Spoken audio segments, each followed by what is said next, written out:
updated sa balita at mapasaya ang inyong araw, i-scan ang inyong mga Digibox at hanapin ang Highland TV. Ang aming channel, nakadepende sa inyong lokasyon. Para naman sa mga gumagamit ng Free TV o Digital Smart TV, posisyon ang inyong antena sa labas ng bahay at hanapin ang Channel 44. Pwede rin kaming subaybayan live sa Original News Group Luzon Facebook page at RNG Luzon YouTube channel. Araw-araw tumutok para sa mga balita, latest updates at kulitan tuwing umaga.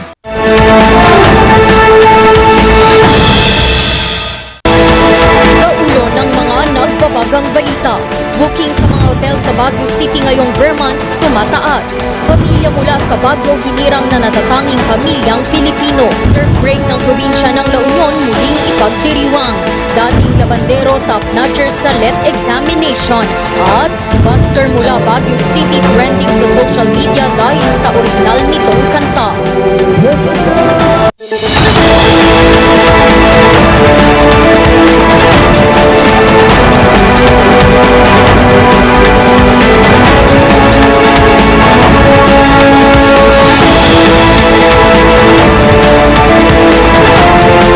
Mula sa Highland TV News Center Baguio, ito ang Luzon Headlines.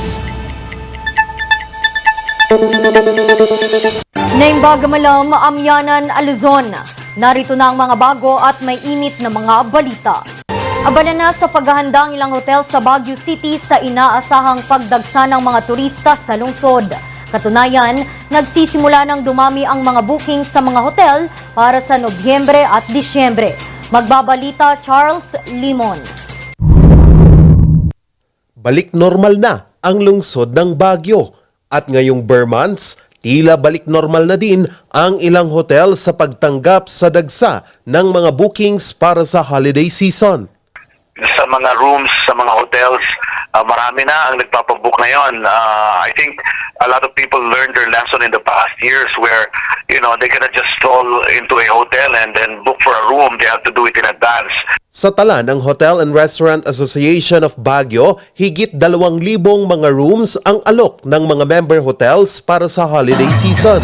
Pero tiniyak ng grupo na mahigpit pa ring papanatilihin ang health at safety protocols. And there's nothing wrong with being vigilant and implementing minimum health requirements. So yung masks outdoors, we assess things, we look at things whether kailangan ba o hindi. But definitely once they're inside the property, kailangan sumunod din sila doon sa health and safety protocols. Sa Department of Tourism Cordillera, maganda itong balita sa sektor ng turismo sa lungsod at sa buong rehiyon. For January to June 2022, meron na tayo na record ng 264,135, which reflects 6.48%. But that's just preliminary. Naghahanda na ang pamahalang lungsod para sa iba't ibang aktibidad para sa Christmas season na tiyak ay dadagsain ng mga turista. Sumulat kami sa atin ng St. Louis. Alam niyo na every year meron tayong lantern parade, no? Every year meron din tayong lighting of the Christmas tree. And after the lighting of the Christmas trees, it will be followed by the lantern parade. Parang panagbinga na rin yan. Binibisita ng mga turista natin. So yung mga activities natin for December, pinag-aaralan din natin. Ang dami, naka-line up, no? And we will offer this later on once this is already finalized. Pero sa pagdagsa ng mga turista, isa sa mga binabantayan ang trapiko at seguridad sa lungsod. All the available resources of the Baguio City Police Office for this activity. And as I said, we do it one at a time so that we will not be pressured. And the same naman almost major activities, almost yung mga areas na it's common to our personnel. On board na rin ang ating traffic management group, on board na rin ang ating BCPO in terms of traffic situation that this will definitely cause. Binabantayan din ng Baguio City Police Office ang mga kaso ng scam sa mga transient houses. Kaya malaking tulong ngayon ang pagbuo ng BCPO ng kanilang cyber warriors na tututok sa mga ganitong kaso. This unit will also conduct preventive measures not only on the reactive measures but on the preventive measures. So prior to the before na may mabibiktima, dapat maagapan na. Kumpiyansa ang pamahalang lungsod sa pagdagsa ng mga turista ngayong Burmans habang mababa pa rin ang mga kaso ng COVID-19 na naitatala sa lungsod. Charles Nicolimon para sa Luzon Headlines. Dahil sa mabilis na pagkalat ngayon ng fake news sa social media, ilang mga residente ng Baguio City ang nababahala. Ilang eksperto may mga payo. Magbabalita Sofia Pagaduan. Aktibong social media user si Christine. Bukod kasi sa naeengganyo siya sa mga social media platforms, gamit niya rin ito sa pag-aaral. Pero minsan ay nababahala siya sa mga fake news na naglipa na. Pag sinabi natin fake news, maraming nalolokong tao and naniniwala yung mga tao dun sa news na yon na totoo yon, but in reality hindi naman talaga siya totoo. And may mga instances na nagkakaroon ng hindi magandang act na nagagawa dahil nga doon sa fake news na yun. Para naman kay Nanay Euphemia, hindi lang sa social media siya nakakakita ng mga fake news. Bilang isang tindera, madalas na ring nasasagap ang fake news sa mga chismis sa mga kapwa niya vendor. May mga kasamaan kami na ganun, na mali din minsan ang mga sinasabi. Tapos pag natuklasan namin hindi tama, natural kumprontahin namin sila na hindi tama yung mga sinasabi nila. Ganun lalo na sa kapwa namin vendors. Nakikita namang rason ni Mang Bernard sa fake news? Pamumulitika. Hindi kasi kung minsan tungkol sa politics kasi yan eh. Oo, karamihan eh. Kumbaga kung yung gumagawa sila ng hindi magandang balita tapos kumbaga kung against silang sa mga nakaupo sa gobyerno ganun. Yun lang naman ang nakikita ko. Nito lamang linggo inilabas ng Pulse Asia ang resulta ng survey nito tungkol sa fake news. Sa kanilang pag-aaral lumalabas na 9 sa bawat 10 Pilipino ay naniniwalang problema ang fake news sa bansa. Social media ang nangungunang plataporma kung saan namumugad ang fake news at kadalasan nakakakita ang mga Pilipino ng isang fake news kada araw. Nilinaw naman ng National Union of Journalists in the Philippines Baguio Benguet Chapter ang pinagkaiba ng fake news at disinformation. Walang fake news. News is supposed to be verified. News is supposed to be factual. News is accurate reportage. So it can never be fake. Let's call it what it is. It is disinformation. It is false information. These are lies. Diba? Sorry. Kaya parang sa akin, hindi ko ginagamit yung fake news bilang isang journalist. You are trained to write news that is accurate, that is with factual and verified information. Maganda rin na nakikita na ng mga Pilipino na isang problema ang fake news. It's a positive information that many of us, majority of us Filipinos have already identified that fake news, disinformation, dissemination of disinformation is a problem in our country. Kasi the first step towards resolving a problem is when you recognize the problem. And with the survey, sinasabi niya na majority of the Filipinos already recognizes the problem of disinformation. Pero ayon din sa Pulse Asia, karamihan pa rin ng mga Pilipino ay hindi pa rin matukoy ang totoo at maling balita. Kaya naman ang payo sa publiko, yung isang rule sa atin, di ba, sa journalism is that at least 3 corroborative statements. So, wag lang isang media outlet ang basahin. Wag lang isang media organization ang basahin o pakinggan. Pakinggan ng iba. And then you compare. Kasi diba, hindi naman siguro sinungaling lahat yan. I mean, 3 corroborative statements. Dagdag pa niya na sa pagkalat ng maling impormasyon, responsibilidad din ng masa ang pag-fact check ng mga makatotohanang balita. Sofia Pagaduan para sa Luzon Headlines. Handa na ang University of Cordillera Cultural Dance Group na ibida ang kultura ng rehiyon sa gaganaping 2022 Jeonju World Folk Arts Binil sa South Korea. Narito ang kwento. Dala ang ilang maleta at ang sining ng pagsasayaw, handang-handa na ang 6 na miyembro ng University of Cordillera Center for Creative Productions sa Engyakasay Cultural Ensemble na lumipad sa Jeonju, South Korea ngayong araw. Sila ang kakatawan sa Baguio City at ng bansa sa gaganaping 2022 Jeonju World Folk Arts Bienal, isang parte ng selebrasyon ng UNESCO Creative Cities.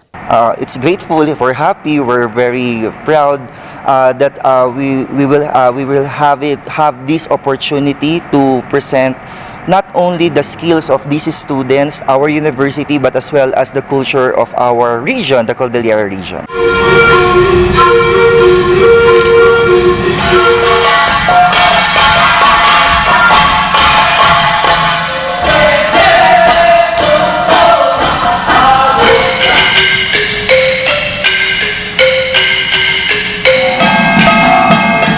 Ibang katutubong sayaw ng 6 na probinsya ng rehiyon ang kanilang inihandang ibida sa nasabing event.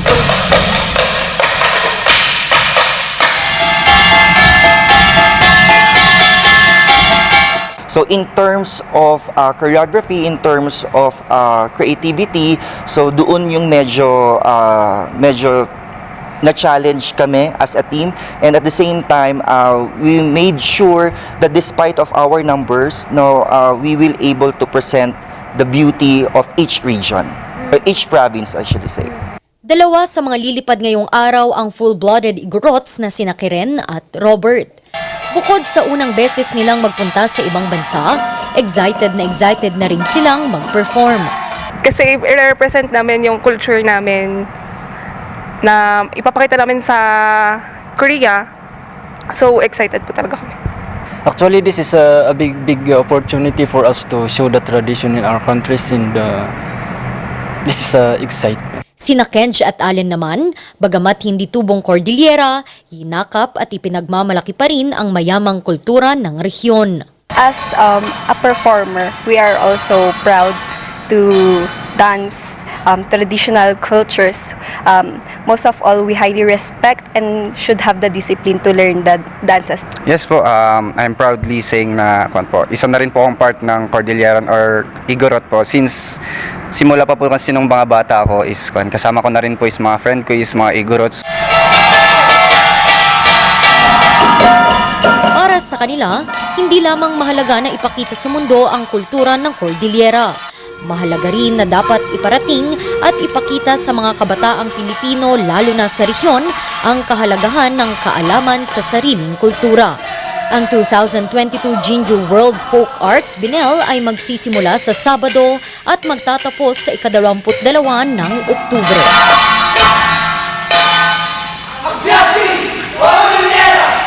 Randy Guzman para sa Luzon Headlines. Itinanghal na natatanging pamilyang Pilipino ang isang pamilya mula sa Baguio City sa patimpalak ng DSWD. Ang kwento ng pamilya Adharo, alamin sa report ni Sofia Pagaduan. Hinahangaan ngayon ng Department of Social Welfare and Development at ng buong bansa ang pamilya Adharo mula sa Baguio City. Ito'y matapos silang hirangin na natatanging pamilyang Pilipino sa nationwide search ng DSWD. Sa amin parang pag hindi kami nakikita, parang may kulang. So, for as much as possible, kung may time kami, we really see to it that we come together. So, kagaya ngayon, may birthday kahapon yung isang pamangkin ko. So, hindi kami available, but we see to it na at least nag-call kami na binati siya. So, mga small things lang na talagang we ensure na we reach out to each other and then we say hi, kumustahin. Siguro hindi rin ako naging ganito katatag na suungin yung ganitong bukasyon kung hindi malalim yung pundasyon ng pinanggalingan ko, no?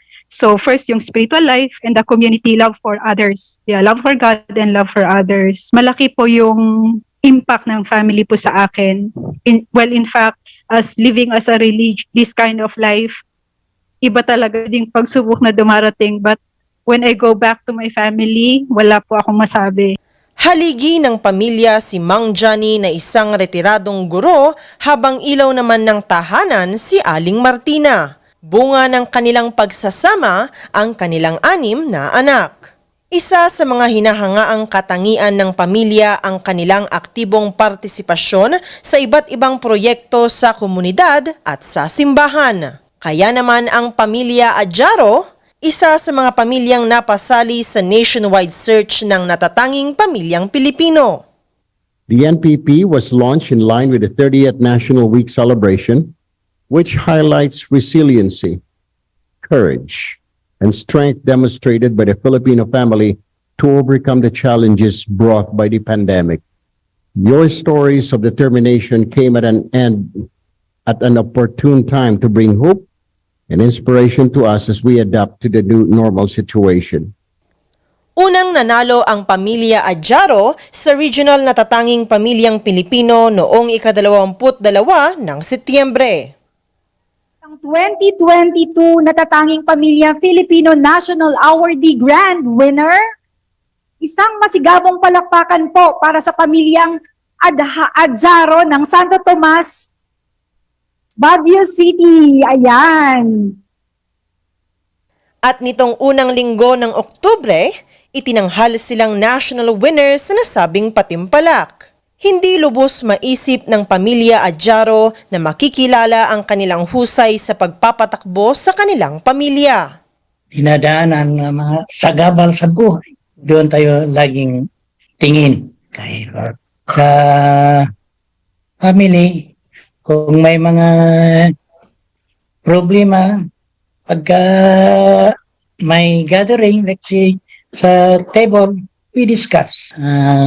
Lupon sa barangay, kung may kaso, tulong-tulong kami para sa pagkasolbar ng at ikakabuti ng mga concern.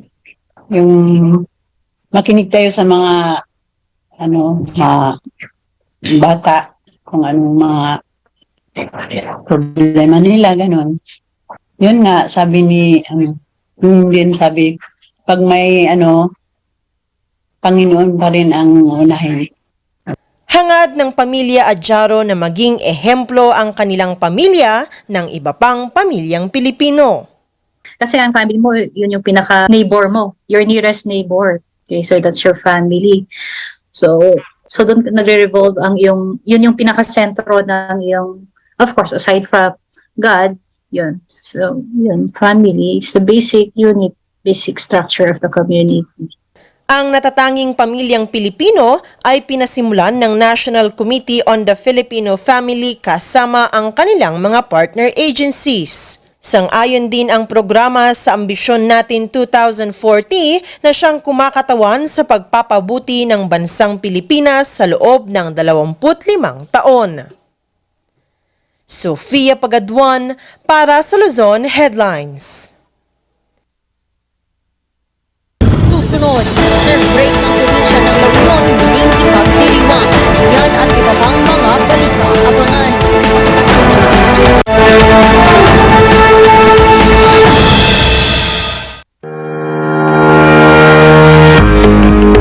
Baguio Country Club, the first and only 5-star mountain resort in the Philippines, is fully equipped and ready to welcome you back. The club has thoroughly worked on adapting to the new normal. The usage of any of the facilities and amenities of the club is governed with specific rules, regulations, and procedures in accordance to the medical, physical distancing, and disinfecting protocols. And as you return back here to your second home and make new memories with us, we assure you that at the Baguio Country Club, you do not have to worry because we can assure you that the club continuously puts great importance to the health, safety, and wellness of its members, guests, and employees. Coronavirus. Dahil dito, may mga bagay na hindi mo na magagawa. Ngunit, may katuwang ka. PDA or Pau de Arco Herbal Capsule na may antiviral quercetin at immunity booster. Mag-PDA or Pau de Arco Herbal Capsule araw-araw. Para iwas sakit, iwas virus. PDA. Proteksyon depensa alay sa kalusugan. PDA or Paudi Arco Herbal Capsule is available in all leading drugstores nationwide. Another quality product of Aldrich Corporation.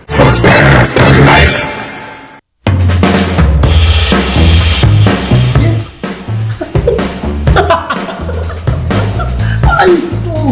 Ayos to! Ang lakas naman ang tawa mo. Sino ba namang hindi matutuwa dito sa online shopping service at cash on delivery ng TG Home Builders? Pwede din mag-online reservation for pickup. Ano yung sinasabi mo? Ma, mapapakapitan na natin ng tiles ang bahay natin. Baka naman pwede mo isabay yung bubong ng bahay natin. Para sa quality construction materials, mag-TG Home Builders. Main warehouse and showroom at number 75 Ferguson Road, Gisad, Baguio City. Bucaucan Branch at number 73 Bucaucan Road, Baguio City. Marcos Branch at KM3 Marcos Highway, Baguio City. Sales Office Branch at number 221 Atab Marcos Highway, Baguio City. La Trinidad Branch at KM6 Batag, La Trinidad. And Urdaneta Branch at MacArthur Highway, Urdaneta City. TG Home Builders. We turn houses into homes. Bulok, maliliit at hindi ba malusog ang inyong mga halaman? Omega Green ang kasagutan. Ihalo lang ang 2 kutsara nito sa isang maliit na container at kaunting tubig. Pagkatapos ay ihalo sa knapsack sprayer at pwede na itong spray sa mga pananim. Meron itong nitrogen, phosphorus, magnesium, copper at zinc na tumutulong sa pagpapaganda at pagpapabilis ng tubo, pagpapanatili ng nutrisyon, mas malagong mga dahon at panlaban sa mga sakit ng mga halaman. Hindi rin ito nakasasama sa kapaligiran. Pwede rin ito sa kahit anong klase ng halaman, mapa highland crops o lowland crops. Omega Green by Encam Agri-Marketing, the ultimate friend of farmers.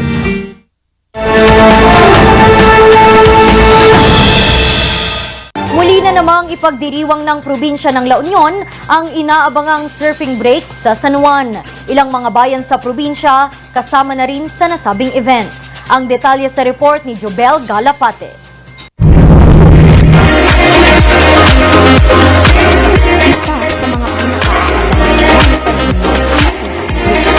Ang kulang ang mga residente at turista sa San Juan, La Union, Oktubre taon-taon para ma-enjoy ang magagandang alon at ika nga nila beach life.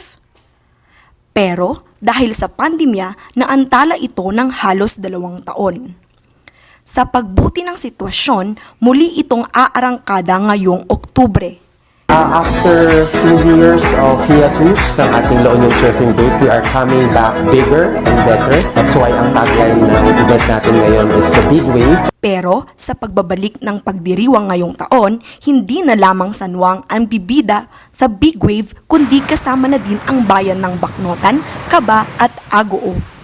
And we wanted to offer tourists that San Juan is not only the surfing area of La Union. We have the very good beaches in La Union and they are surfable. So may nakadiscover na ang mga alon ng Agoo at ang beach ng Agoo ay pasok na pasok din sa surfing. So binigyan natin ito na una na nila itong pinahapyawan sa pamamagitan ng ilang tulo. We had of course our opening program for that, and then we have the Agoo Surf Beach Bodies 2022. Ayan, for the first night. And then for the second night, it's a jam-packed activities. For the morning, we have the Agoo Surf Zumba. And then we have the free surfing clinic. So yun yung free surfing lessons. After that, we had the henna tattoo competition and the Agoo for Instagrammable photo booth competition, incorporating tourism and surfing as one of the new activities of our town. Sa pagdiriwang ng surf break, patuloy pa rin ang kanilang paninigurado sa seguridad at kaligtasan ng lahat laban sa COVID-19.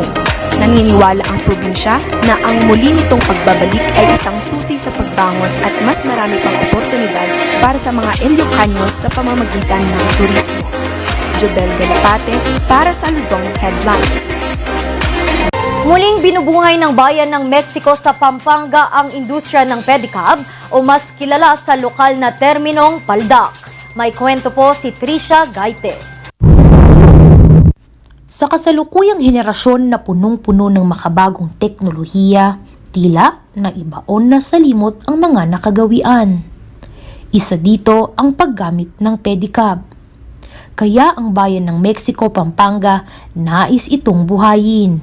Ang nag-udyok sa tourism office dito sa Mexico na talagang i-promote siya at buhayin pa kasi unti-unti na po siyang napapalitan ng ating mga degas. Kwento niya nang pumutok daw ang pinatubo taong 1991, ang padyak o paldak ang naging pangunahing transportasyon ng mga residente, partikular sa barangay Pandakaki para makapagpalipat ng tirahan. Ang pagpapadyak na rin ang naging pangunahin nilang pinagkakakitaan maliban sa pagtatanim. At para muli itong buhayin, pinagsama nila ang dalawang ito sa kauna-unahang Paldak Festival na ginanap noong Setyembre. Kasi nga, dahil parte na po ito ng kasaysayan ng Pampanga, particularly dito sa Mexico, we thought of integrating the culture of the Mexico and also its livelihood by way of showing those agricultural crops and also the primary products that we have here in Mexico. Naipakita po nila kung ano po talaga ang pangunahing pamumuhay dito sa bayan ng Mexico, ang agrikultura at ang mga pangunahing pagkain po natin dito na mula po sa mga agricultural products and also tulad po ng mga kakanin, suman, may tawag po dito sa tamales or bobotu. Ang mga pumaradang pedicab pinalamutian ng iba't ibang mga gulay at produktong pang-agrikultura. Habang pong ongoing yung ating parada, pinamimigay po nila ito sa mga nakaabang na mga tao sa daan. So, it actually became a feast. Ipinagmamalaki ng bayan ng Mexico ang munti nilang paraan para alalahanin ng mga bagay na naging katuwang nila sa pagbangon. Plano na rin nilang gawing tauhan ang pagdiriwang ng kanilang munting Paldak Festival. Trisha Gaite para sa Luzon Headlines. Sa kabila ng hirap sa buhay, nakamit ng isang dating labandero mula sa Sison, Pangasinan ang pagiging magna cum laude at katunayan, top-notcher ito sa katatapos na LET examination. Kilalanin natin siya sa kwento ni Leila Batyon. Hindi naging hadlang para sa 28 anyos na si Baltazar ang kahirapan para maabot ang mga pangarap. Ito'y matapos makapasok siya sa top 10 passers sa kakatapos lamang na licensure examination for teachers ngayong taon. Pero bago niya ito makuha, namasukan siyang labandero, maigapang lang ang pag-aaral. So, after 6 years po, okay, saka lang po ako ulit nakabalik. So within that 6 years po, marami pa akong iba't ibang uri ng trabaho na pasukan. Ayan, so naging labandero po ako. Ayan, sa aking guro na ngayon ay katrabaho ko na po. Ngunit hindi naging sapat ang kita niya sa paglalaba, kaya naman sumubok siya ng iba pang trabaho. Pangalawa, naging crew din po ako ng isang fast food chain hanggang sa na-experience ko rin po maging call center agent. Tila nagbunga naman ang pagsisikap. Mula kasi sa pagiging crew, naging manager siya sa isang restaurant at ito ang nagbigay daan upang makabalik siya sa kanyang pag-aaral. Dumating yung point na nabigyan po ako ng big break po ni Lloyd na maging isang manager po ng isang restaurant. So yung pagiging manager ko po doon sa restaurant, ginamit ko po yun para makabalik ulit ng pag-aaral, ma'am. At noong Agosto taong 2020, nagtapos siya sa kursong Bachelor of Secondary Education major in Biology at hinirang ng magna cum laude. Pero tila naglaho ang pangarap nitong maging guro dahil sa pagkakansela ng board exam sa pagputok ng pandemya.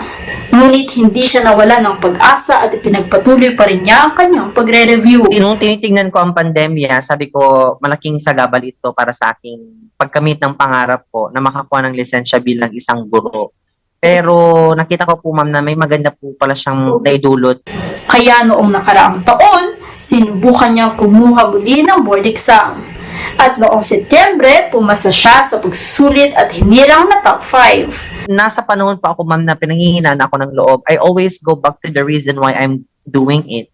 I always think of myself and of my family and of the future that awaits us. Mula sa pagiging labandero, si Baltazar ay isa na ngayong ganap na guro sa Alejandro F. Ulican National High School sa bayan ng Sison. Misyon ngayon ni Baltasar na ibahagi ang mga natutunan nito sa kanyang mga estudyante. Apo, ma'am, ito yung pinakamalaking aral na natutuhan ko din sa sarili ko na nais kong ipamahagi sa kanila. Unang-una po, ma'am, dito is yung halaga ng pag-aantay. Kasi, ma'am, may tamang panahon sa bawat tao at hindi po dapat nating kinukumpara yung sarili natin sa iba.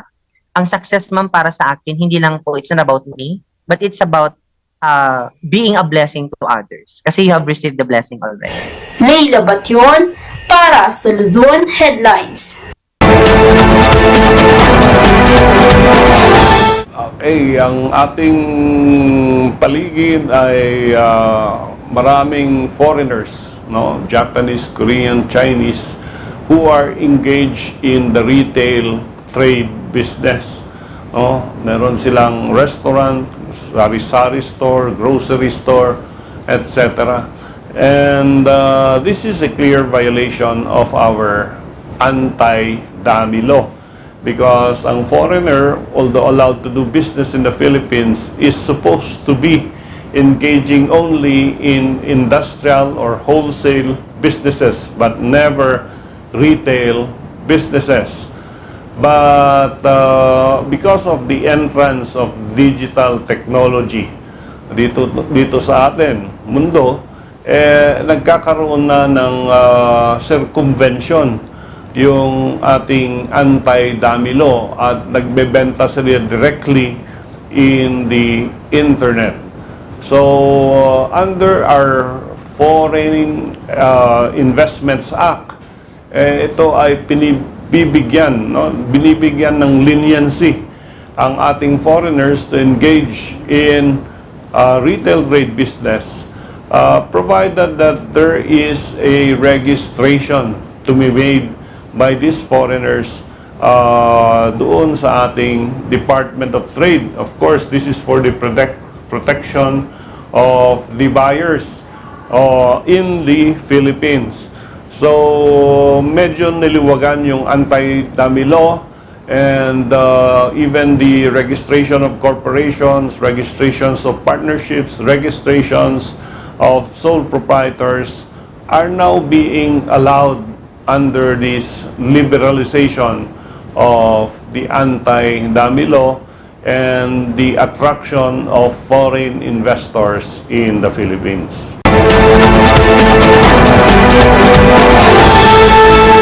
Ang bahaging ito ay hatid sa inyo ng Pines Estate and Gaming Corporation. Buster mula Baguio City trending sa social media dahil sa original nitong kanta. Ang Cuentos sunod na.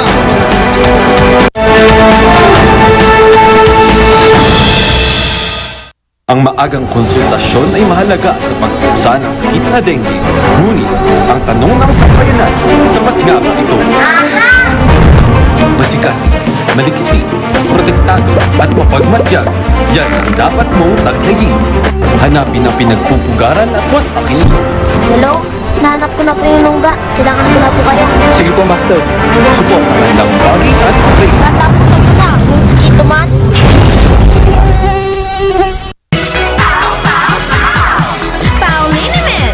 Masakit ba ang likod, ang kasu-kasuan? Namimitig o masakit ang iyong kalamnan? May rayuma, arthritis o nahihilo? May stiff neck, flatulence o masakit ang ulo? Sa Pauliniment yung haway, garantisado. Pauliniment, isang pahid ka lang. Dahil mo lang out sa Pau! Sa milk ng batang 90s, parang natin ang iwahay. Ang batang 90s milk tea, di ka magsisisi, promise. Sa milk ng batang 90s. Bizarre Music offers a complete line of musical instruments.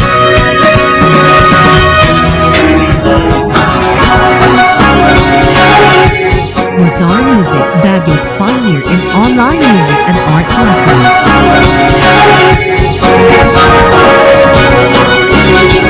Bizarre Music, bringing music closer to your hearts.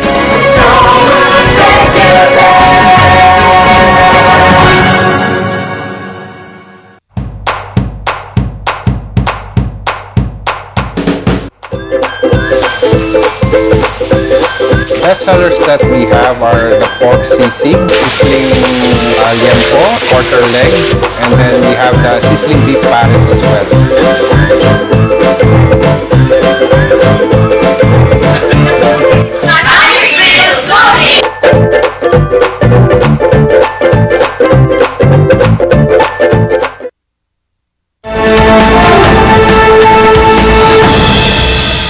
Isang busker ang hinahangaan ngayon sa social media dahil sa orihinal nitong kanta.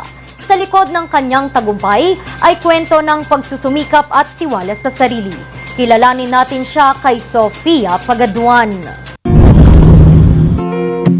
O mahiwaga,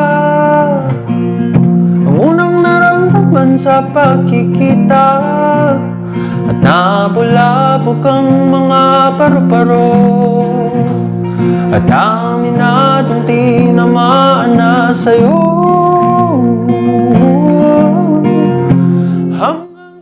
Pag-iibigang imposible. Ito ang mensahe ng kanta ni Ivan o mas kilala ngayon bilang Yiwan sa kanyang orihinal na kantang pinamagatang Imposible pa sa Imposible. Pero sa ganda ng boses na taglay ni Ivan, maniwala kayo't sa hindi, dati daw siyang sintonado. Pag-asa, amin na lang na mas maaga, kasi di rin ako bagay sa taglay mong hiwaga. Di na ipipilit, hindi na lang sisit ngayon. Kumakanta na ako nung bata, pero sintonado.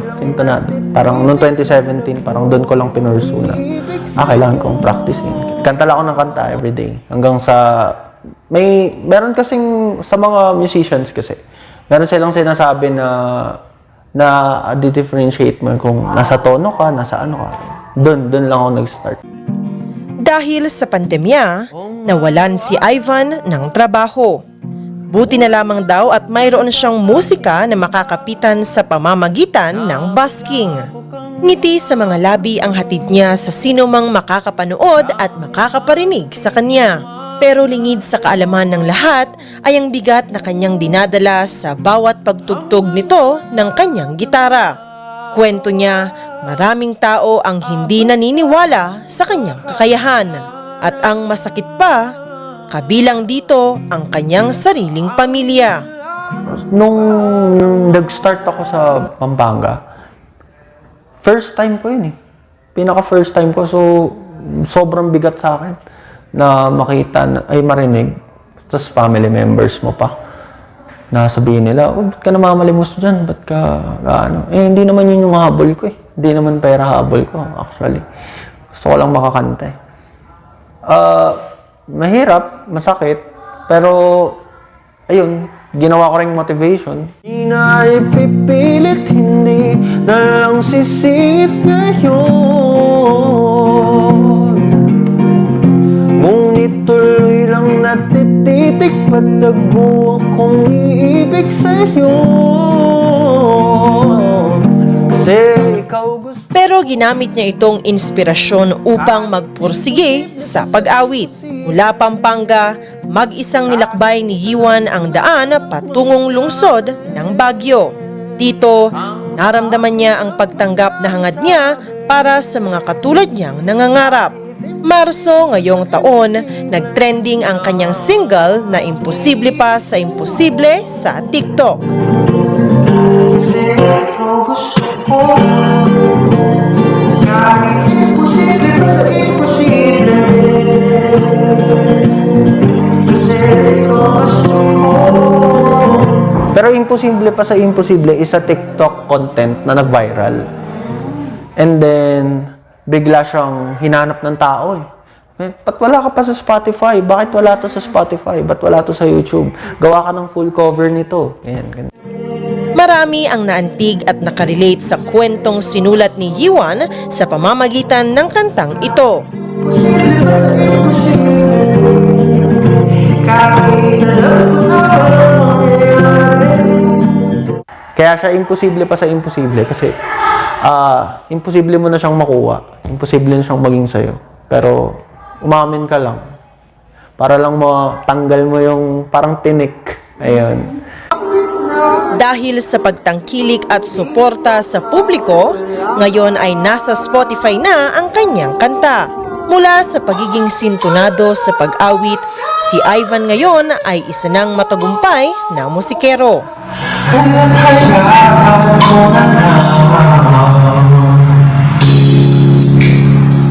Masasabi ko lang, tuloy niya lang.